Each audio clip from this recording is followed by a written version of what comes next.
Morning, everybody, and welcome to the Brooklyn Book Festival's 2020 Virtual Fest. I'm Carolyn Greer, one of the co-producers with Liz Koch, and I just want to come in and welcome our partner, the New York Review of Books, and thank them for putting on this excellent program. I'd also draw your attentions to two important buttons on the website. One is the Buy Books. We're all about supporting the authors and buying books. And the other is, if you have the means to make a little donation to the festival, always cool. Without further ado, I'll turn you over to Madeleine Schwartz, and she is the moderator for Imagining Other Americas. Madeleine.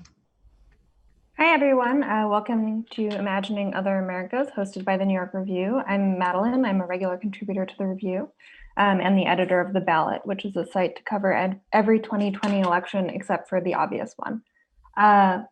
With me today are three Review contributors. Namwali Serpell is a Zambian writer and professor of English at Harvard.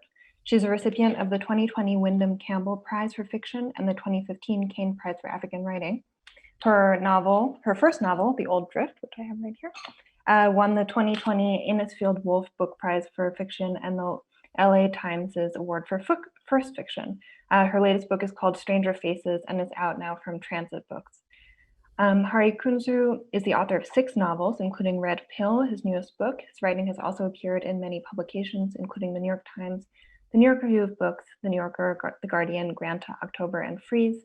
He is an honorary fellow of Wadham College and a fellow of the Royal Society of Literature, and he is the host of a new podcast called Into the Zone. Fintan O'Toole is a columnist with the Irish Times and a Leonard L. Milberg visiting lecturer in Irish letters at Princeton. He's also a regular contributor to the Review. His most recent book is The Politics of Pain, Post-War England and the Rise of Nationalism. He's currently also working on the official biography of Seamus Heaney, which we all await impatiently. So I thought that the way that today's panel would work was that we would ask a few questions individually and then open it up for discussion. And we'd obviously love to have audience questions as well, so please do chat. As the spirit moves you, I see that there are already a lot of audience participation on the side over there. So Hari, I thought we would start with you. Red Pill, for those who haven't read it, takes place in Berlin.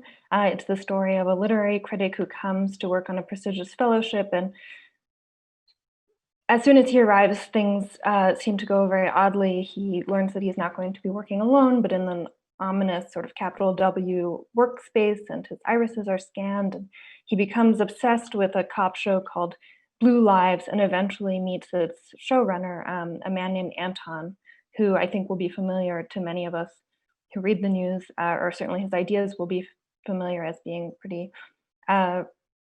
recognizably alt-right. Your novel is filled with fears of surveillance and also the fear of what anxieties about surveillance might actually do to you. And I wonder why you think paranoia is such an important political force in our moment now, and where it comes from. Well, we are in a phase once again where our information environment is terribly polluted, really. I mean, we've been used for a couple of generations really to sort of distrust government sources of information, but particularly now all sorts of fixed points are no longer fixed, and I mean, just look at the situation today about the president's health. I mean, we have no reliable source of information, and because the various spokespeople have poisoned the well beforehand, we have no trust in them, so they're actually unable to put out any kind of coherent messaging at all. And I mean, what does that mean? It means that for all of us, we're kind of cast adrift in an extremely complex environment, and paranoia is I suppose a fairly understandable reaction to that. I mean, there's the famous Hofstadter essay about the paranoid style in American politics. So this isn't completely new, but I do think that there's a kind of increase in intensity that has also come about because of the internet. There are just more actors. It's possible for people to automate certain things, and we're in a situation of such complexity that it seems like something that, I mean, it's actually something very good for novelists to deal with. I think my pitch for the novel is that the novel is quite good at addressing complexity, because the novel can kind of pull in from all sorts of different kinds of ways of telling. It can kind of, can be very individually focused, or it can kind of do systems, and it can do scale. So I think that making kind of narratives about paranoia is actually maybe quite a useful thing to do right now. Um, well, thank you. I think one of the things that's most interesting about your novel is in fact how it brings in so many different types of information in a fairly short and compact space. I wondered when you were working on it whether you thought of it as a novel of information, and what kind of information you yourself were reading and inputting it together.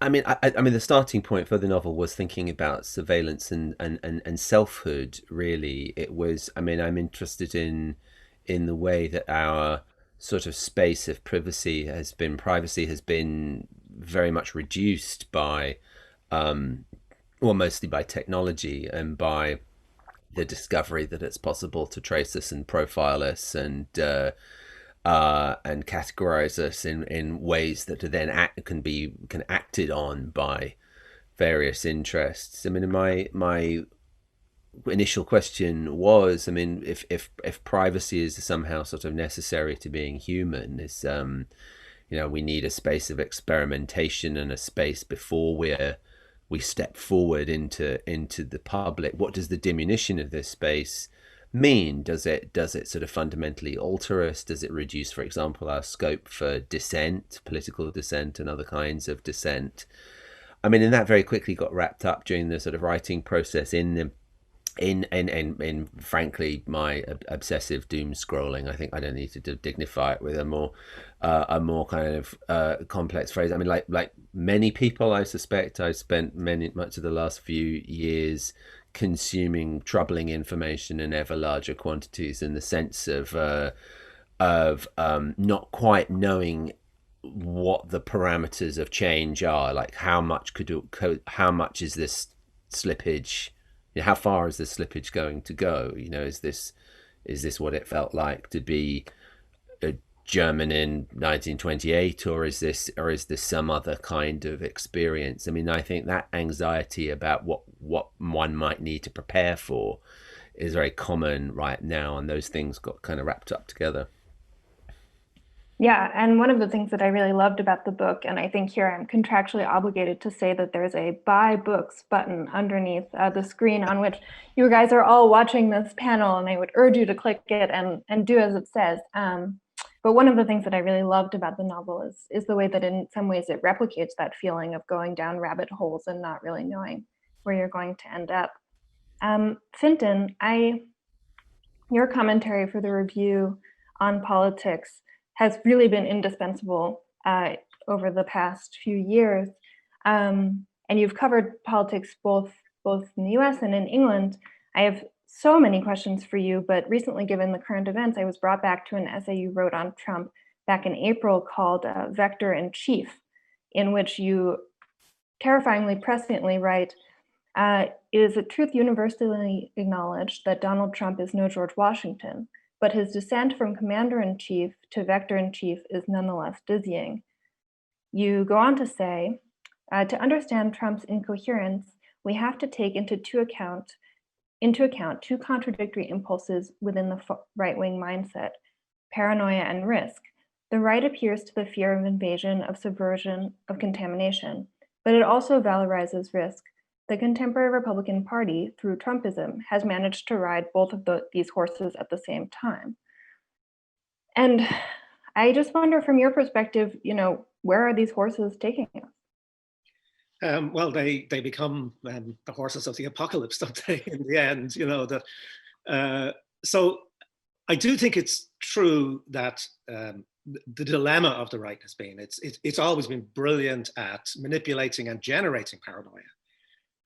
Whether or not the enemy exists. I mean, so it can be the Jews, it can be the Muslims, it can be the Mexicans, it can be, pretty much anybody you like, or it can be real, like Cold War paranoia, for example, has some basis, it's then of course manipulated and abused, but there is something going on. There is an enemy out there, if you like.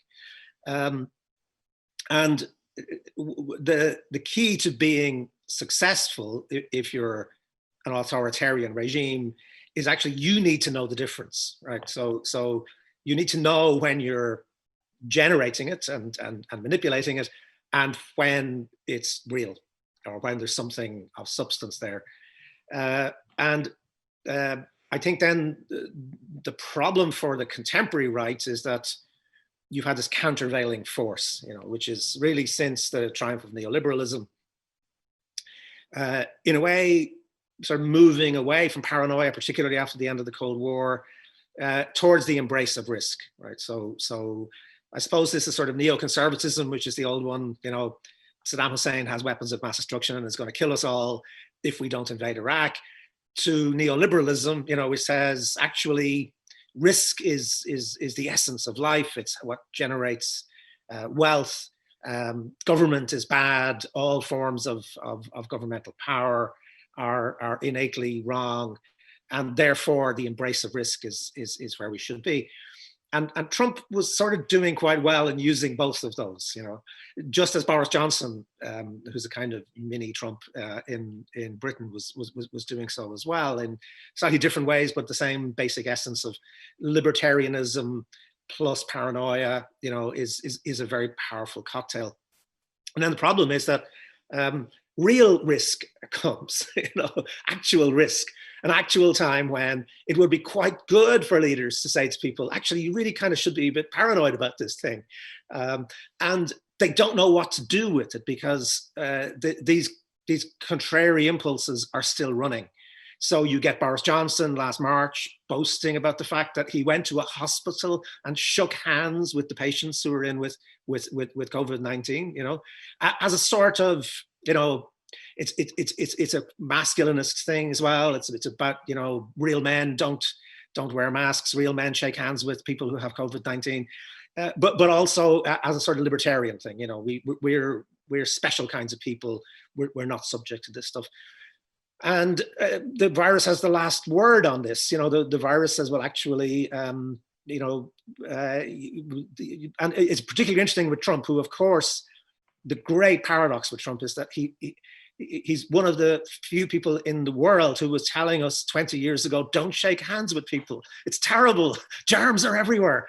We should be really paranoid about germs.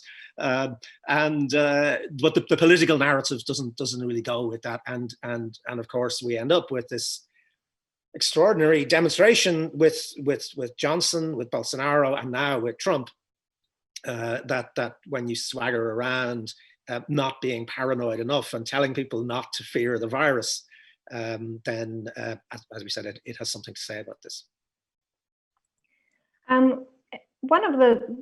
I wonder, from your perspective, as someone who's covered both Brexit and what's happening in the US extensively, what you see as the difference between the way that these two far-right movements sort of take on fantastical ideas in politics, or whether you see them as mostly similar.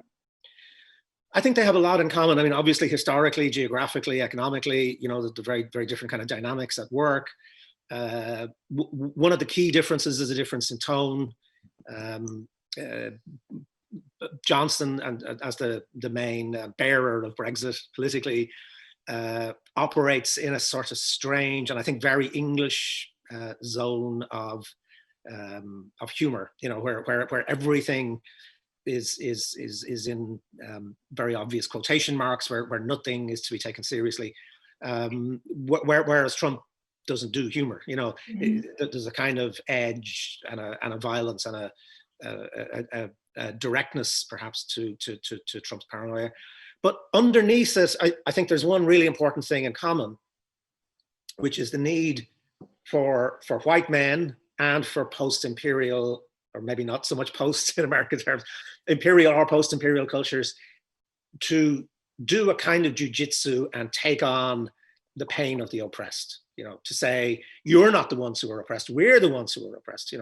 The grabbing of victimhood as a sort of political prize is really what's at the basis of both of them, isn't it? So Brexit is this extraordinary kind of psychology of saying Britain is an oppressed nation, and actually using and more using a sort of post-colonial terminology. The European Union is an empire and we are freeing ourselves from the empire. We're going to have our Independence Day, all that kind of absolutely batshit crazy stuff.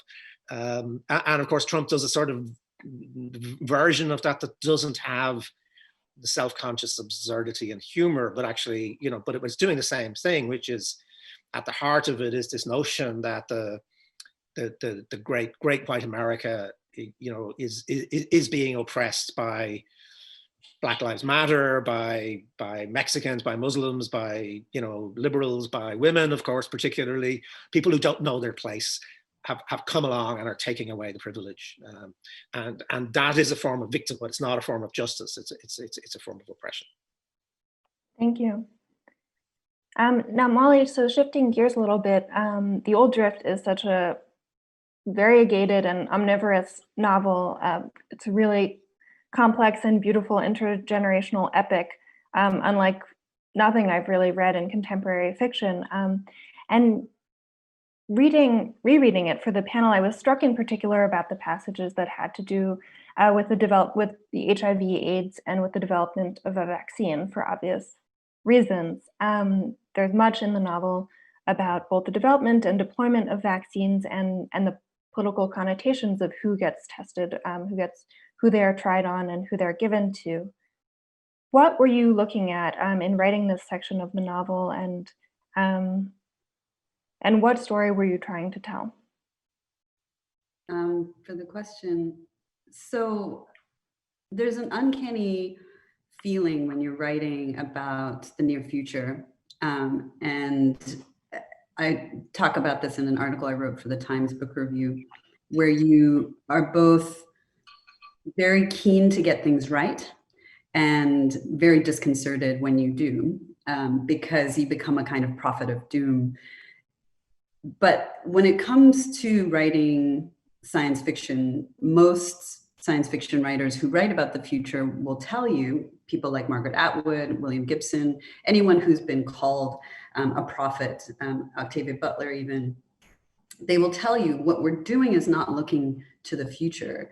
We're not, using astrological techniques to try and see into the future. We're looking to the past for the most part. So a lot of the research I was doing revolved, around the history of HIV/AIDS research, around the attempts to create a vaccine over the course of, decades. Scientific articles. I was also, interviewing people who were doing that kind of research now. And there's a way that you're pulling everything that's around you together to try to make a kind of subjunctive leap. What could happen, what might happen. Very rarely for writers, we say what should happen. We're more interested in dystopias than utopias, generally speaking. But the major problem that I was concerned with in the notion of creating an HIV/AIDS vaccine was the way that political forces, investments, interests get entangled in these medical debates, right? So it's not just about the neutrality of a virus. It's not just about the fact that a virus doesn't care who you are. They get loaded with moral meanings all the time. And the history in my country in particular of HIV/AIDS vaccines is very keyed to developments on the continent. So African science, right? So Kenya and South Africa in particular provided case studies to try to develop a vaccine based on certain people's natural immunities. And you discovered those immunities because HIV/AIDS was spreading through the population, but certain people weren't getting it. And in particular, that's a group of prostitutes or sex workers in Kenya were not getting HIV/AIDS. So they were trying to use their genetic makeup to try to develop a vaccine. So I followed that route, especially now that we have new tools for genetic investigation like CRISPR. And I thought, well, what would happen if this took place in Zambia, where the question of sex workers, the question of HIV/AIDS has been part of the national consciousness for a very long time.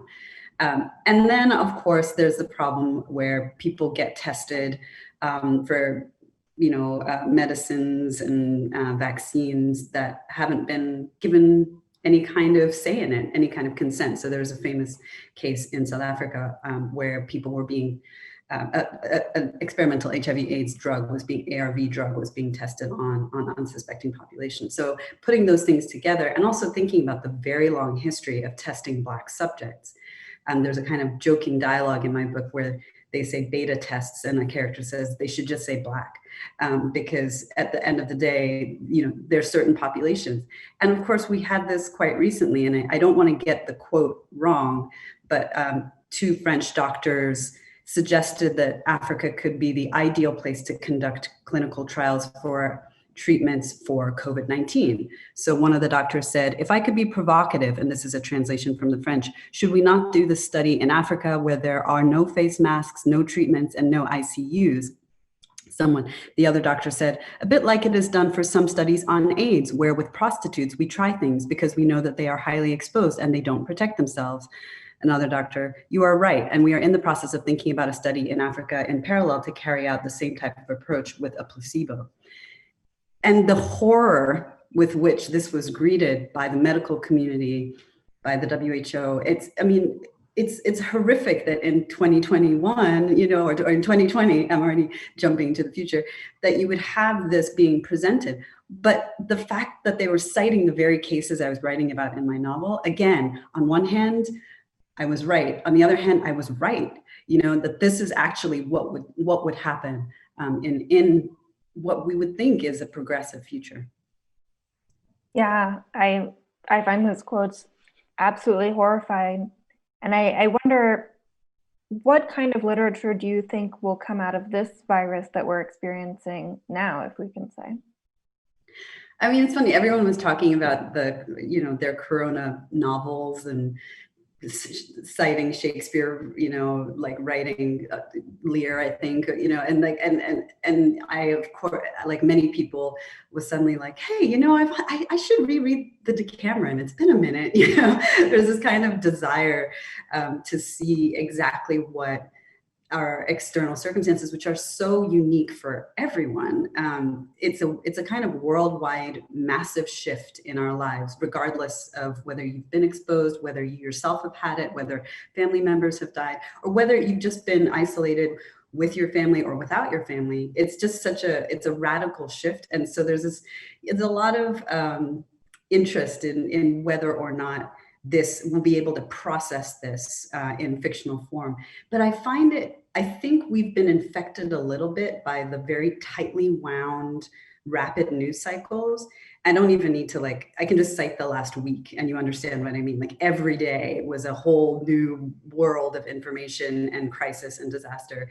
And I think we expect fiction writers to maybe work in that same way. It's like we need to develop relevant content, but we work in a very long span, So if there are Corona novels to come out, none of them will be any good, I think, for at least 5 to 10 years, because fiction writers need time to actually process all of the various things that are happening. If you just are writing out of a kind of daily diary, and we have so many publications doing diaries, Corona diaries, that's only one form, and it doesn't have, as Hari said earlier, the kind of ability to pull in multiple sources of information and integrate them into something that resembles a narrative that has some version of pleasure.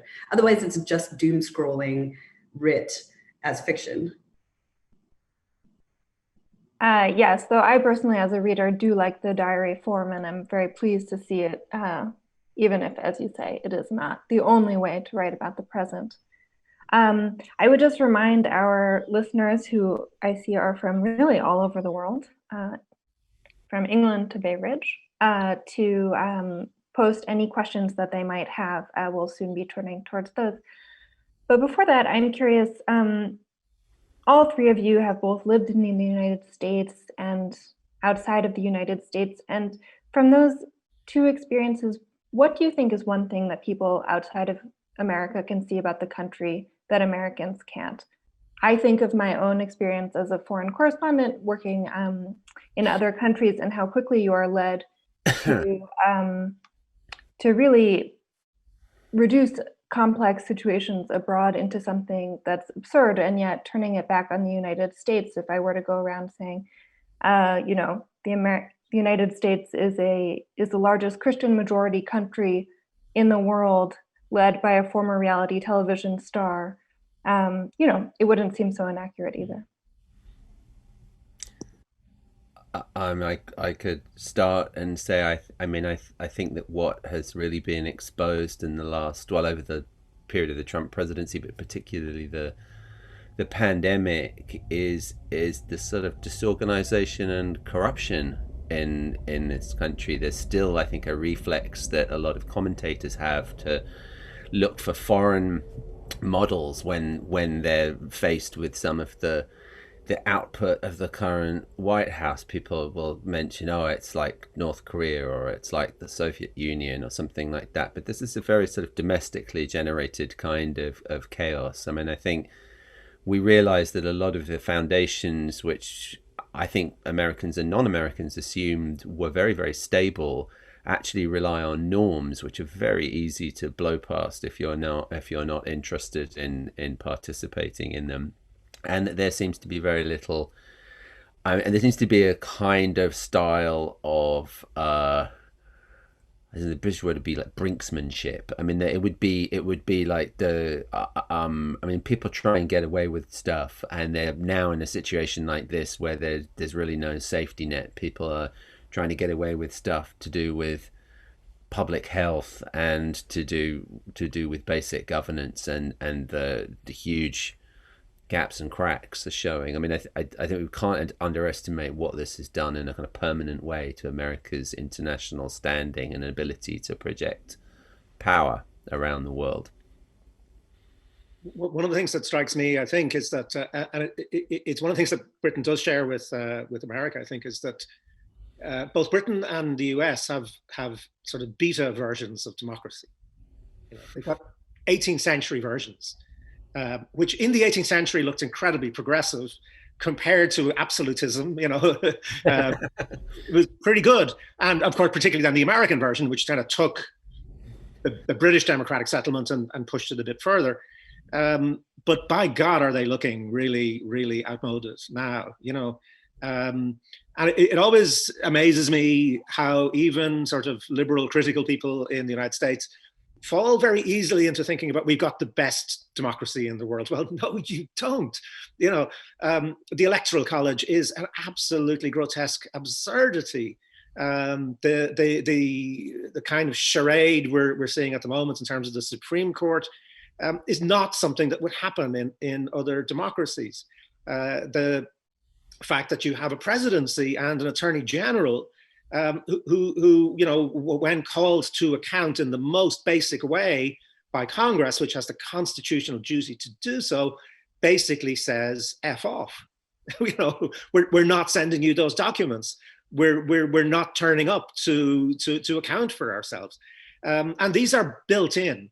And of course, they're built in for good reasons. They're built in to protect privilege. So much of this is built on the foundation of slavery, and the need to privilege the southern states. And these original sins simply do not go away. And for me, if it were not so horrible, but what's playing out right now is just the fact that all of this stuff which has been ignored and buried for over 200 years is just coming to a head now. It has to be resolved, but it seems to me that just as in Britain, the state itself is in question. It seems to me quite unlikely that the United Kingdom will survive the Brexit crisis, and it's not entirely clear that the United States will survive the Trump crisis without radical reform of its constitutional structures. Yeah, I think the idea that this is a kind of buried history, which is in fact foundational, is something that has been very evident to people outside of the US for a long time. So, the emperor has no clothes. We've been the child pointing this out for quite some time. But there's also a lot of people within the country who've been pointing this out for some time, right? So it's like for African Americans, the idea that slavery is the foundation of this country is foundational to how you grow up. You know this growing up. You're taught this. You experience it daily. Just people have a lot of arguments about these monuments, and to a certain extent, it seems to me to be like a superficial way to try to create a version of equality that really needs to happen at a more systematic economic level. But at the same time, imagine just walking around every day surrounded by the names of and statues of people who murdered people who looked like you for most of the life of this country. It's the willful amnesia of Americanness, I think, is the part that the rest of the world has perceived for a long time, and people within the country, the Black women who famously did not vote for Trump, have seen for a long time. And people keep debating.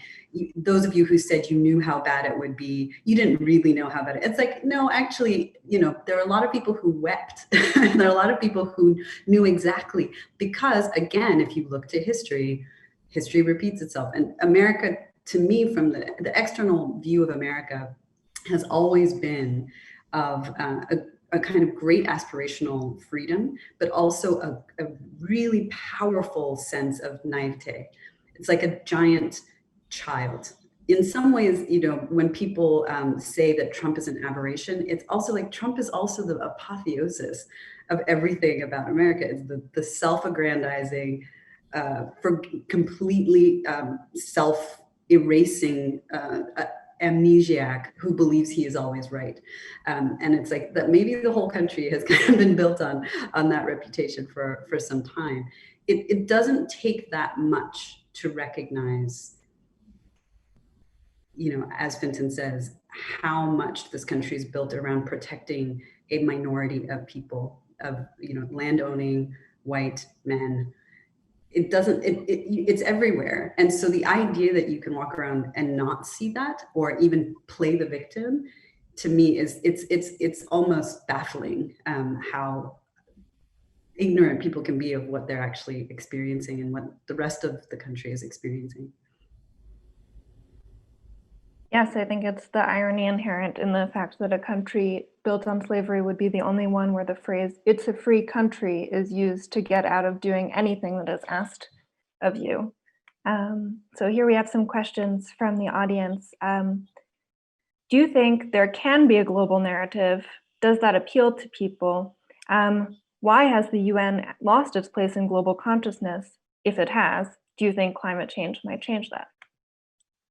The UN or the US? Well, the writer of the question says the UN. However, I think referring perhaps to a pan world image, but I will leave it up to all of you to respond to the question as you see fit.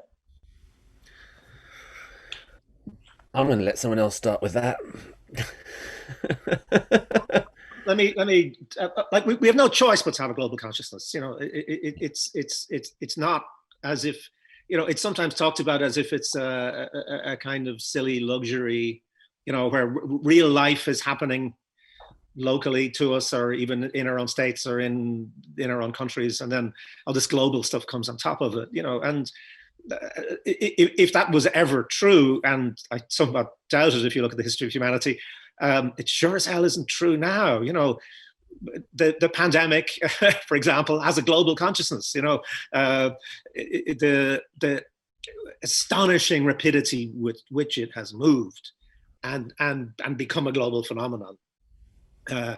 If there's one good thing to be said for it, it is that it has reminded us of the fragility of our place on the planet as a species. And I think the question about the United Nations is a very good one. I mean, the reason the United Nations, of which, by the way, the World Health Organization is you know, a sort of an output. You can look at why Trump has tried to destroy the WHO. It's the same reasons why the great powers have tried to limit and destroy the United Nations, because when you start to try to impose some kind of global standards of environmental responsibility, of human rights, of equal treatment, they threaten, these things threaten interests. And so I'm very encouraged by the global environmental movement, you know, and the ways in which it's being driven by young people, and it's being driven by young people who are saying this is actually just about survival. It's about whether or not we want to continue on the earth. So we don't have this choice, and the pandemic, apart from all its other horrible consequences, I mean, has really brought that home to us. I mean, one thing I will say is that I think that we shouldn't imagine that the decline of trust in global institutions is this thing that has just come about like the weather. I mean, there are very active political interests who seek to undermine it. It is, you know, and Trump is represents one of those interests. I mean, there are plenty of people for whom a disruption in any ability to regulate carbon is very useful. There are, I mean, I would say, I mean, Russia, for example, as a country which seeks to kind of weaken the kind of network of global international organizations that were sort of broadly American centric or Atlanticist. You know, there's quite a coherent political strategy there from them in order to sort of disintegrate and you know, reduce the ability of NATO to expand and so on and so forth. And of course, China wants a China-centric world rather than a US-centric world. And it considers, for example, the norm of human rights to be very bound up with a kind of Anglo-American hegemony that China seeks to overturn and to sort of, I would say, rebalance, I think. So, you know, I mean, this is part of a very, very large generational political question about whether it's possible to have an international order that accepts that there's a sort of multipolar world, you know, and is there any sort of possibility of finding a kind of commensurability between the agenda of China and the agenda of the sort of US and its satellites. I mean, all these things are completely incredibly urgent because of climate and because of the pandemic. But it's not just there's a sort of decay. It's there are active counters to that view.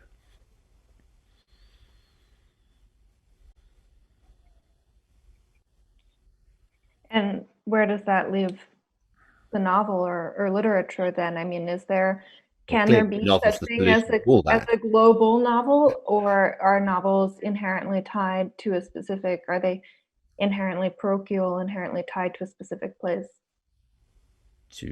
I mean, I'm always very suspicious of the notion of a national literature, and I think the kind of the sort of the novel is quite cosmopolitan and does tend to cross national boundaries in that way.